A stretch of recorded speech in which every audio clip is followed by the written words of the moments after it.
अब आते हैं अपने सबसे पहले टॉपिक पे, जिसका नाम है ब्रेन, सेंट्रल नर्वस सिस्टम। ऊपर से हमने बोला था ऊपर से हमेशा चालू करते हैं। सबसे पहले आते हैं सेंट्रल नर्वस सिस्टम में। सेंट्रल नर्वस सिस्टम का सबसे पहले तो एक फ़ोटो मैं आपको दिखा देता हूँ। ब्रेन है क्या? ब्रेन इस तरीके से दिखता है। ये ब्रेन का हिस्सा है।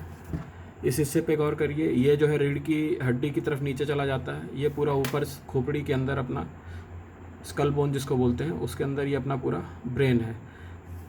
दायां हिस्सा बायां हिस्सा ये उल्टे में कंट्रोल करता है। दायां हिस्सा बाएं शरीर के हिस्से कंट्रोल करेगा, और जो आधे से ये बटा हुआ है ये सेंटर से, तो दिमाग का जो लेफ़्ट है वो बॉडी का राइट कंट्रोल करता है, और बॉडी का जो लेफ़्ट है वो राइट के द्वारा कंट्रोल होता है। मतलब अगर दाएं ब्रेन में कुछ प्रॉब्लम होगी तो बॉडी में दाएं साइड में प्रॉब्लम नहीं होगी, बल्कि पैरालिसिस या लकवा जो होगा वो उसके उल्टे साइड में हो जाएगा। ये चीज़ ध्यान देने वाली बात है। और उसका कारण जो ये होता है कि जो नसें नीचे से आती हैं वो यहाँ पर पहुँचते पहुँचते इस एरिया पे जहाँ पे है ये नीला वाला, यहाँ से इधर जाने की बजाय इस साइड वाली जो राइट वाली वो क्रॉस होकर लेफ़्ट में चली जाती हैं। और ऐसे ही लेफ़्ट वाली जो हैं वो जब ऊपर आती हैं तो ऊपर आके इस साइड पे जाने की बजाय उल्टे साइड में चली जाती हैं।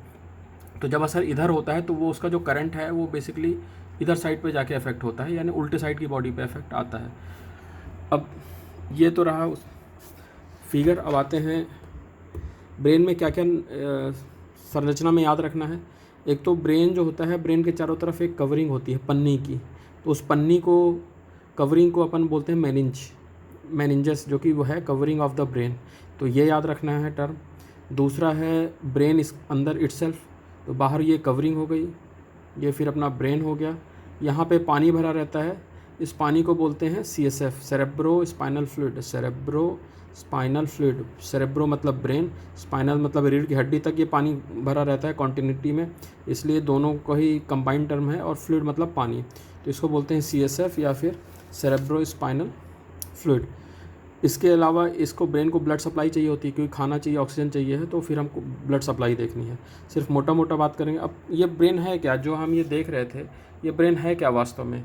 दिखता तो ये इस तरीके से, लेकिन ब्रेन बेसिकली क्या है कि तारों का गुच्छा है, वायर्स का गुच्छा। वायर्स का क्या काम है? करंट ले जाना, जैसे घर के तार होते हैं। ये मिलियंस ऑफ फाइन वायर्स होते हैं। इन वायर्स को स्पेशल मेडिकल टर्म में न्यूरॉन्स बोला जाता है, NEURONS, न्यूरॉन्स। ब्रेन ये सब तारों के गुच्छे जो होते हैं इतना कॉम्पैक्ट होकर इस प्रकार से ये ब्रेन बनाते हैं। जो जिस हिस्से में जाता है करंट उसी हिस्से में जाता है। जैसे घर में आप एक स्विच जब ऑन करेंगे तो एक स्विच से हो सकता है आपका पंखा चल रहा हो, एक स्विच ऑन करने पे आपका AC चल रहा हो, एक से आपका जो है बल्ब जल रहा हो। तो इसी प्रकार से हर एक नर्व अपना एक पार्टिकुलर जगह पे जाती है। कोई हाथ में जाता है तो हाथ मूव होगा, कोई आंखों में जाएगा तो देखेंगे हम, कोई पैर में जाएगा तो हम चलेंगे। तो हर नस रीढ़ की हड्डी से होते हुए, ब्रेन से होते हुए, स्पाइनल कॉर्ड से होते हुए अपने एक जगह पे जाती है, पार्टिकुलर प्लेस पे जाती है, और वहाँ का वही काम करती है। जिस प्रकार से तारों का करंट तो एक जैसा होता है, लेकिन अलग अलग जगह पे जाके कोई पंखा चलाता है तो कोई तार जाके वही तार से कोई करंट जो है वो बल्ब जलने लगता है। तो इस प्रकार से अलग अलग काम होते हैं। अच्छा, ब्रेन का काम क्या है? ब्रेन का काम होता है थिंकिंग, मेमोरी, याददाश्त, मूवमेंट्स करवाना, हाथ पैर, ये सब ब्रेन कंट्रोल करता है करंट के थ्रू। स्पीकिंग, बोलना, सुनना, देखना, यूरिनेशन, पेशाब करना, इसीलिए लकवा होता है तो पेशाब की रोकने की, छोड़ने की क्षमता चली जाती है। लेट्रिन कंट्रोल करना, सेंसेशन ले जाना। अब इसमें से ये जो ऊपर वाले मैंने अभी तक बताए थे यहाँ तक, ये सारे इनका जो करंट दौड़ता है वो कैसे दौड़ता है? वो ब्रेन से स्पाइनल कॉर्ड में जाता है करंट, और करंट से फिर एंड ऑर्गन में जाता है। एंड ऑर्गन का मतलब जैसे हाथ से कुछ वस्तु उठानी है तो हाथ में जाएगा, और जैसे मुझे ये बॉटल उठानी है तो मेरा हाथ जाके इस बॉटल को उठा लेगा। ये करंट ब्रेन से आते हुए, स्पाइनल कॉर्ड से आते हुए मेरे हाथ पे जा रहा है और मैंने इसको लिफ्ट कर लिया। और सिग्नल कितनी इंटेंसिटी होनी चाहिए ब्रेन डिसाइड कर रहा है। मैं झटके से भी नहीं उठा रहा हूँ, मैं धीरे से भी नहीं उठा रहा हूँ। फिर इसके बाद ब्रेन का दूसरा काम क्या होता है? सेंसेशन लेके जाना, मतलब नीचे से ऊपर की तरफ जाना। जैसे इसमें होता है छूना, चुभने का पता चलना, दर्द होना। इसमें करंट कैसे मूव होता है? एंड ऑर्गन से, मतलब जैसे मेरी फिंगर पे मैंने चुभाया इसको, तो मेरी फिंगर से होते हुए स्पाइनल कॉर्ड की तरफ जाएगा, और स्पाइनल कॉर्ड से जो है ये ब्रेन में जाएगा। तो इसमें करंट उल्टा चलता है। तो ये दोनों ही काम फाइनली ब्रेन और ये सब तीनों अंग जो होते हैं, इसीलिए पूरा सिस्टम को सेंट्रल नर्वस सिस्टम बोला गया। तो ये होता है। अब ब्लड सप्लाई जो ब्रेन की है उससे ब्रेन को क्या क्यों चाहिए ब्लड सप्लाई, क्योंकि ब्रेन को ग्लूकोज चाहिए, खाना चाहिए और ऑक्सीजन चाहिए। अब ऑक्सीजन में जो मेन बात याद रखनी है कि अगर ब्रेन का ऑक्सीजन बंद हो जाए या ब्लड सप्लाई ब्रेन की बंद हो जाए, जैसे कि दिल की धड़कन रुक जाए, दिल धड़कना बंद कर दे और ब्रेन की सप्लाई रुक जाए, तो 3 मिनट में ब्रेन मरने लगता है और अगले 7 मिनट में ब्रेन पूरा ही परमानेंट मर जाता है, मतलब एंड हो जाता है ब्रेन का। मतलब अगर 3 बजे ब्लड सप्लाई बंद हुई है, 3:07 तक ब्रेन पूरा मर जाएगा अगर हमने किसी तरीके से ब्लड सप्लाई वो नहीं की। और हमारी वजूद, हमारी शख्सियत हम खुद से ब्रेन की वजह से हैं। तो अगर हमारा ब्रेन ही मर जाएगा तो इसका मतलब है हम फिर ब्रेन डेड हो गए हैं। इसलिए ब्रेन को बचाने के लिए हमारे पास सिर्फ 3 से 7 मिनट ही रहता है। अब जल्दी से ब्रेन से संबंधित कुछ चित्र देख लेते हैं। इस चित्र को आप देखेंगे तो ये ब्रेन है, ये स्पाइनल कॉर्ड है। आप देखेंगे तो ये छोटी छोटी नसें जो हैं ये धीरे धीरे करके ये जो है निकल रही हैं। ये गर्दन से नसें निकल रही हैं, ये नीचे की ओर नसें निकल रही हैं, और ये जो है आपको ये रीढ़ की हड्डी दिख रही है आगे और पीछे।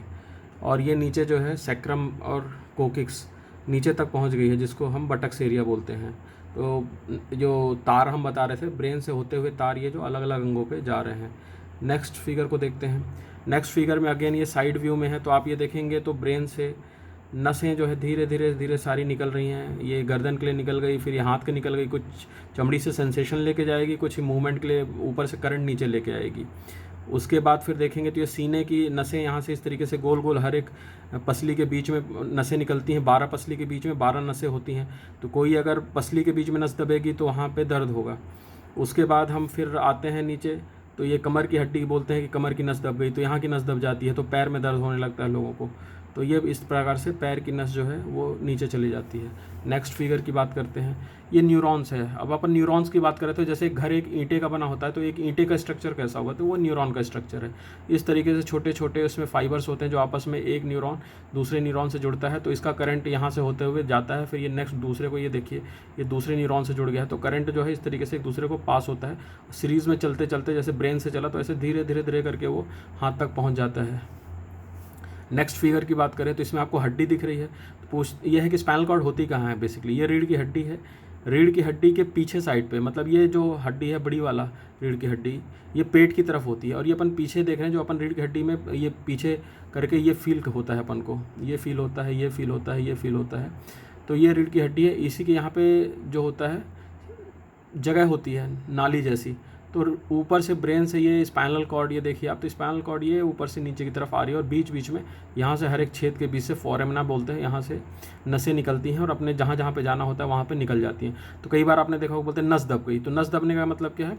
नस दबने का मतलब है ये जो नस निकल रही है ये यहीं पर इस एरिए पर सक्रिय होने से दब जाती है। तो दबने से क्या होता है कि ये जहाँ पर भी सप्लाई जा रही है वहाँ पर मरीज को ऐसा लगता है कि मेरे हाथ में दर्द हो रहा है। एक्चुअली प्रॉब्लम हाथ में नहीं होती, दबाव यहाँ होता है, लेकिन चूंकि इसका रिप्रेजेंटेशन ये नस हाथ से आ रही है तो ब्रेन को तो ये पता है कि ये नस वहाँ हाथ को लेके जाती है, तो ब्रेन को ऐसा लगेगा कि प्रॉब्लम जो है या दर्द जो है वो हाथ में हो रहा है, जबकि प्रॉब्लम यहाँ होती है। मतलब अगर आप यहाँ से इस दबाव को हटा देंगे तो उसमें हाथ में या उंगलियों में दर्द उसका बंद हो जाएगा।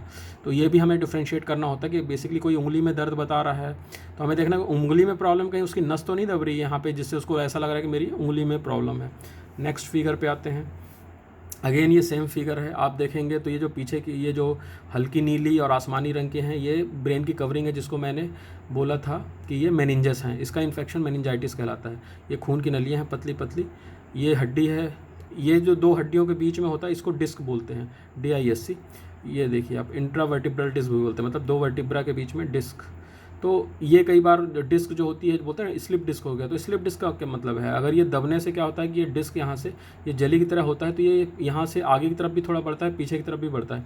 पीछे जगह जब ये जाता है तो पीछे यहाँ पे या ये यहाँ पे ये क्या करता है कि ये इसको स्पाइनल कॉर्ड को दबा देता है। तो जब नस को दबाता है तो नस दबने से क्या होता है कि या तो उसका काम बंद हो जाएगा, तो अगर ऊपर से करंट नीचे की ओर आ रहा है तो वो बंद होगा, तो लकवा जैसा लगने लगेगा। नीचे से करंट ऊपर की तरफ जो जाता है अगर उसमें दिक्कत होगी तो ब्रेन को एबनॉर्मल सेंसेशन जैसा लगता है, सुन्नपन हो सकता है या फिर हर वक्त दर्द बना रह सकता है। तो ये प्रॉब्लम जो होती है सेंट्रल नर्वस सिस्टम में होती है।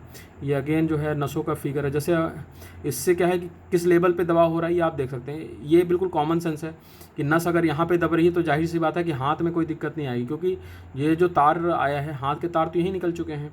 तो नीचे जो तार आ रहे हैं, जो कमर से नीचे पैर के लिए जाने हैं, वो तार वो यहाँ नीचे तक आए हैं। तो अगर मान लीजिए दबाव इस पॉइंट पे है तो जाहिर सी बात है हाथ पे दिक्कत नहीं है, क्योंकि हाथ के नस या हाथ के तार तो यहाँ से ब्रेन से आके यहीं पे निकल गए हैं, ऊपर ही निकल गए हैं, या सीने के यहीं निकल गए हैं। तो लेवल, अब जैसे अगर यहाँ पे दबाव होता है तो उसको पैर में भी सिम्टम आ सकता है, पेट में भी उसको दर्द बना रह सकता है, पेट मीन्स चमड़ी पे सुन्नपन या ये सब, और या हाथ में भी लकवा मार सकता है अगर ऊपर है, क्योंकि सारे फाइबर्स दब जाएंगे ऊपर। तो जितना ही ऊपर दबाव होता है उतना ही शरीर का नीचे के ज़्यादा इफेक्ट होता है, और जितना ही नीचे होता है तो ऊपर के अंग बच जाते हैं सेंसेशन उन सब पे जाने से। खून की सप्लाई की हम बात कर रहे थे, तो ये जो लाल वाला है ये खून की सप्लाई है, छोटी छोटी नलियों में चला जाता है अंदर। तो इससे हम देखेंगे कि इसमें क्या प्रॉब्लम आती है। ये अगेन ब्लड सप्लाई का फिगर है। तो ये रीढ़ की हड्डी को भी ऐसे सप्लाई मिलती है, और ये दिल से खून की नलियाँ आती हैं, खून की सप्लाई ऐसे ब्रेन के अलग अलग हिस्से पे लेके जाती हैं। अगर कहीं पे कोई प्रॉब्लम आ गई, खून का थक्का जम गया, तो हमको दिक्कत हो सकती है। ये भी अगेन ये दिल से है, ये दिल का हिस्सा है, और दिल का ऊपर खून की नली जो है ये ब्रेन की तरफ जा रही है।